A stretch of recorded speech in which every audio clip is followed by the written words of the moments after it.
Ja, og Jesu navnet. Jeremia 6. Året som kom til Jeremia fra Herren, sigande. Statt i porstenen av Herrens huset, og kunngjør her hette året, og si, høyre Herrens år allir tid av Juda, som innfæra inn vi hese postur at tilbya Herren. Sva sier Herre herligana, God Israels. Bøti tykkara veier og tykkara gjerir, og vil elva tykkuna byggva i sin plåse. Luite tid ikkje av likvandi år, sigande, tempel Herrans, tempel Herrans, tempel Herrans hese.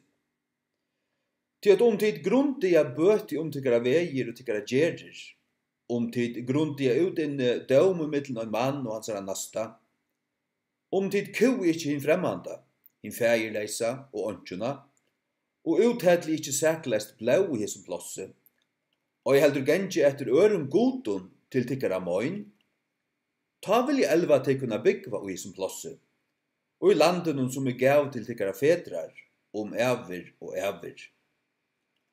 Så i tid luita av likvandi år, som kunne ikkje gagna, vilja tid stjæla, myra og fremja hårdøm, og svørja falsliga, og brenna røygjelse at bale, og genga etter øren godun, hverja tid kjenna oi, og koma og standa framme fyrir mer i hesson huset, som kalla vi navnum moinun og sia, vider og bjargeier, til at gera allar hesar anstigter,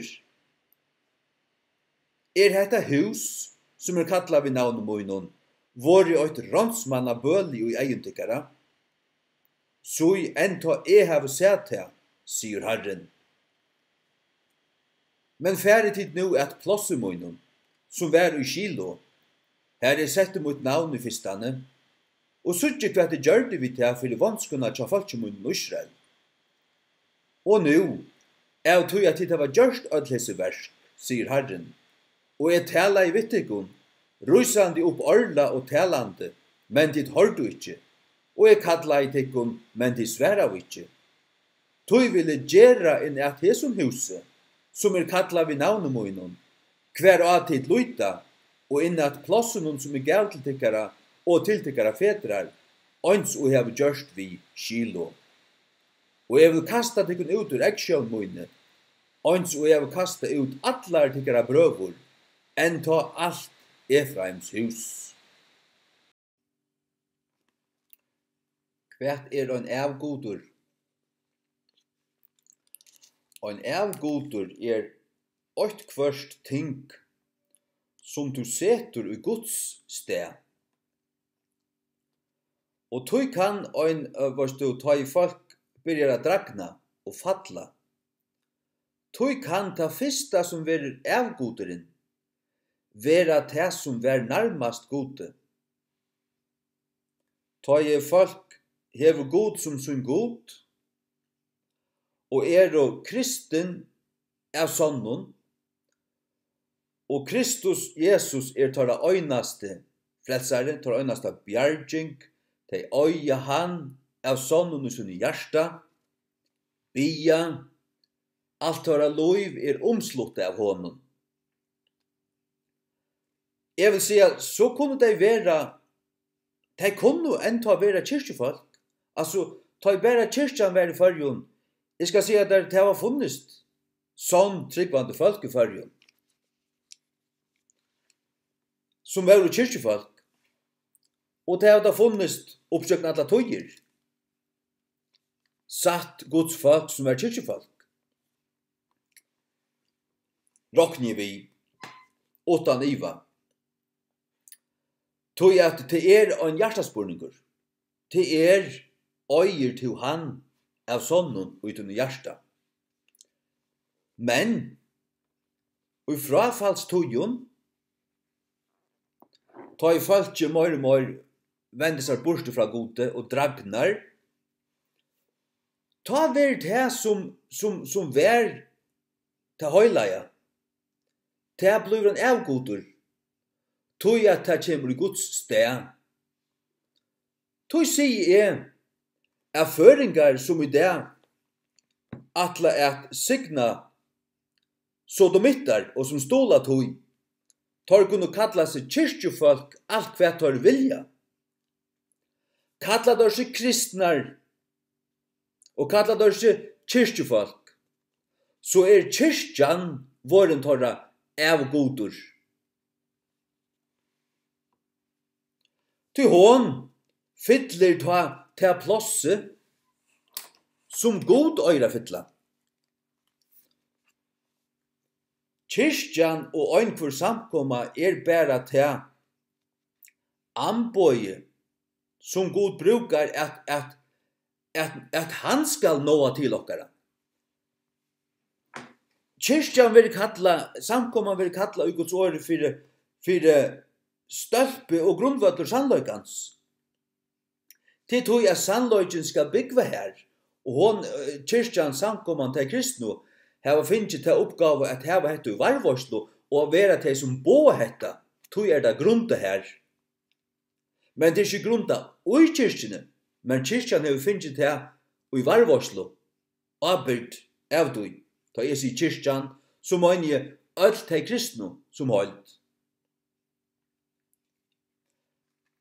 Men ta i deg for å vende du i borstor, og ta i det som vær satt, ikke langer satt, men skæle stender enn, rammene stande enn, bygningene stande enn, prestene stande enn, sama tauna, sama klangjen til det var larstan, så skal du tala. Nå først du oratorisk skoj, du skal tala vi her som taunalennon, du hatta kjenner folk som en prestalig tala, en prestalig rødd, så skal du tala. Ja. Og så gjør det. Ta endar det høyla ut i her som det var enda av Jeremia døvun, folk sier hikk, tempel herrans, sart vi sar veldig bygningarna, det var akkurat det som lærersvannene, apostlene søtte vi Jesus i Matteus 24, hikk disse bygningarna, disse veldig støynene, disse bygningarna det sa Jesus ikke størst på. Det skal ikke støyner være etter om man har støyne. Det skal ikke standa støyner etter av støyne. Alt skulle rådas nyer. Ja. Sannløysen tann at vid kyrkjan. Og hvis vi ikke kyrkjan hver og i sunne lege, så kan du gløyma kollektivet. Hvis du hever 100 høytningar saman, åndsjene frelstor, så hever du ikke en kyrkjo. Du hever 100 høytningar. Og hever du en sauna av 100 folkene, og 5 av sånne godsfolk, så tar kyrkjan, og hittir skrell. Hittir til helvedes. Til endans, det ikke skrell nu, det kan vende og søkja god av sånne, og finne han. Men gjør det ikke for en han der kommer her til for sent, så bør det hiva av Guds skrell til helvete. Ja. Nå påstandet til at største av goder føringa, og det kyrkjan. Hon som vær, øynafer kanska, aller helst, karmeren til Guds liv som vær. Og det hon mer og mer et innantømt skæl som i mån til sannløygan og i mån til Guds evige høylaløyga en veksande skam og anstikt. Kyrkja kan gjøre seg vel vende og kyrkja falskje.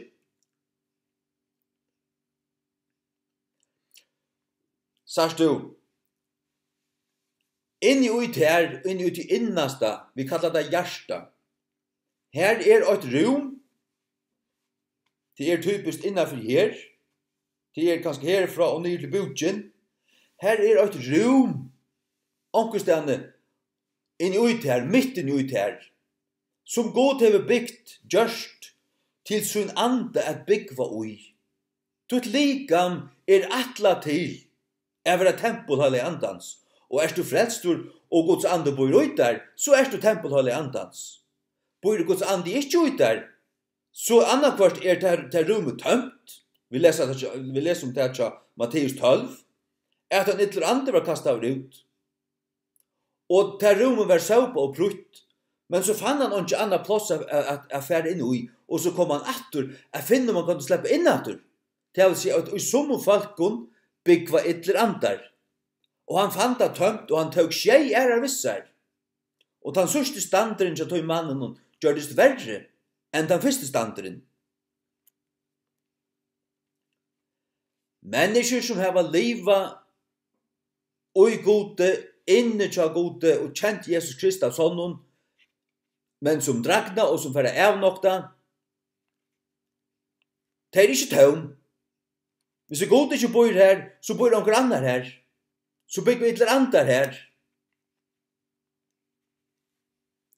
Og tid som i dag kallar til kristen, prestar og kyrkjefolk og ditten og datten, som ikke gang trykker på et eller annet.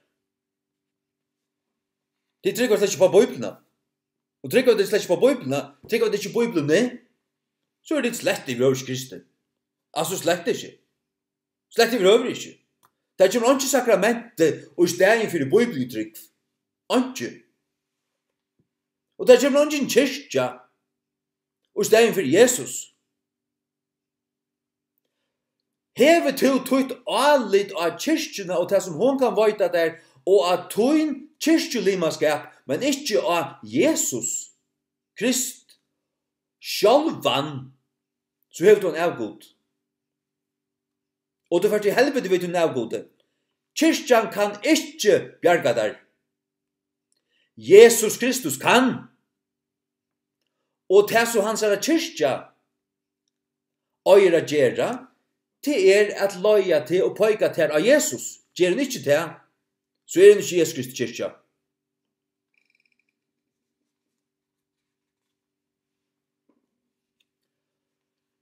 Åpenberingen 2,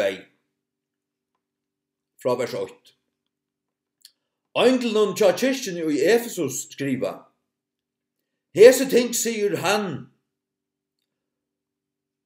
som heldur hinne skjei stjøtnen i sin høyre hånd, som gonger i mi og hinne skjei gilt og ljósastekka. Veit verktøyne, og strevtøyt, og tolmevtøyne. Og hvordan du orskarst øya bera tøy som under. Og du hever rønt tøy som sier at du apostlar, og du ikke, og hever funnet tøy lignarar. Og hever båre, og hever tolmev, og for i navns munn skuld hever strevast, og hever ikke ligvast. Hevast hetta, har vi okkvart i møtet her, av tog at du hever ivergivet til fyrsta kærløyga.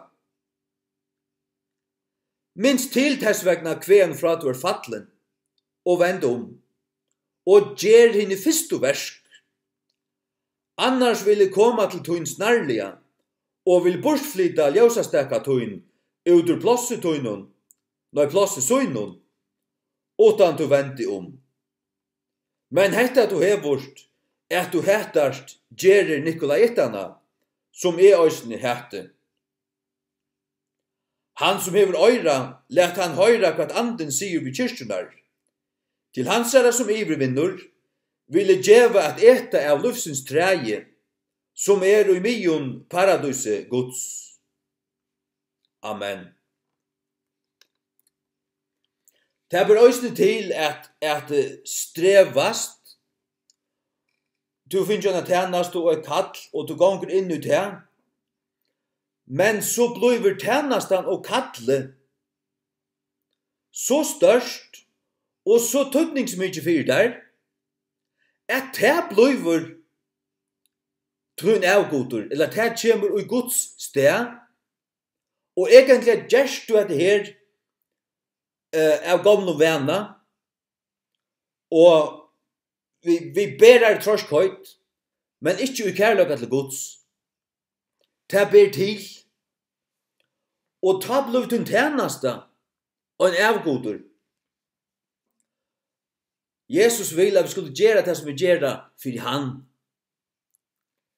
Og dette kan være så.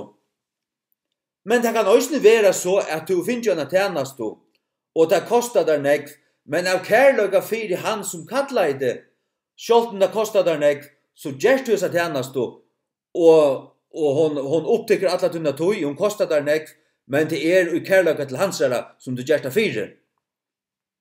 Hette einstaklingsbundet, og hette hever vi hjertet å gjøre, men det som vi vil si der, til let ongan tog neka, hverskje kyrkjo, etla samkomo, etla løyara, etla tjenastu, etla prætikumann, koma i sted Guds. Let God vera tun god, og elska han, tjen honom, gjer det som du gjerst, tunna tjenastu i Guds rujtje, fyrir han, til at du elskar han, til at han kallar det. Og Jesus signede til tess, og var vøyde til framme at kongadømmesøynen og Jesu navnet. Amen. Vi har lykka tro i at her som vi løser fra byrjanene. Hikk. Lydde ikke av likvande år, sier det, til å si at det som likva, til å si tempel herrans, tempel herrans, tempel herrans. Kyrkjan, kyrkjan, kyrkjan, kyrkjan. Døperen, døperen, kommisjonen, prestur, pressens hånd, altar, altar, altar. Lyd ikke av det. Hvis du bare hever det, men ikke av Jesus som du personlige frelsere, så det satans unge. Du den sakramentalistiske satans unge. Hvis du bare det, så du slett vrøskristen. Tog til at du en kristen, til man kommer til skjøntar, til man også kommer til skjøntar, at du sånn lever godeliga. Sånn.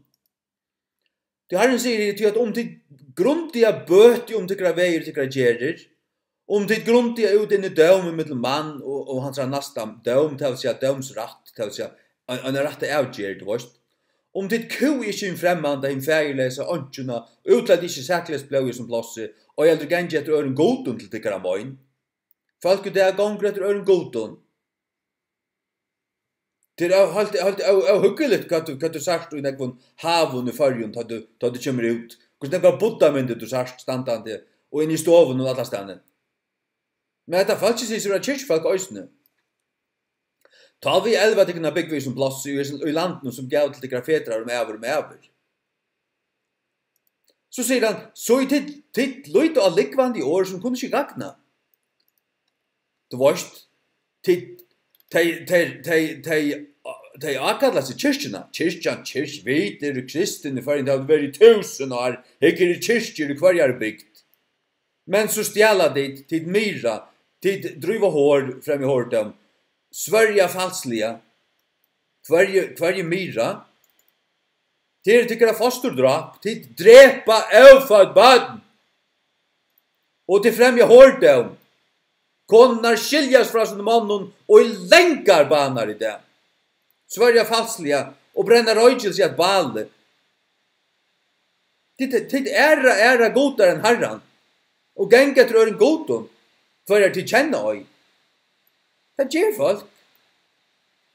Men så stendet at vers 20, og koma så og standa framfor mer i hesten huset. Koma så inn i kyrkjena, sånn og det, et øyne for mannen, eller tver for året, som kallar vi navn om øyne, til å si navn i herrans, og sier, videre bjergeier.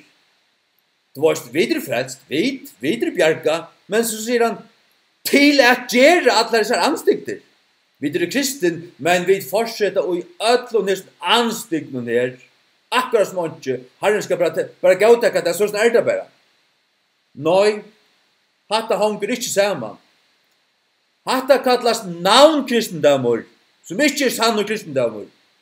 Og det skulle gjøre så vel og vende til kun omfra, og bliva frelst, ved at søtja Jesus Krist og at det er knøvun, og akkurat lansara høylaja navn, inntil han møter det kun, ta hava ditt, finner vi han gjøre, og tar han kommet a bygge ut til kun. Og så skulle de leva så läsna som det sömer kristnon vi att inna rätt och virka rätt och inte leva i synd och att göra tycka synd upp i Herren dagliga och så vidare. Det är det. Amen.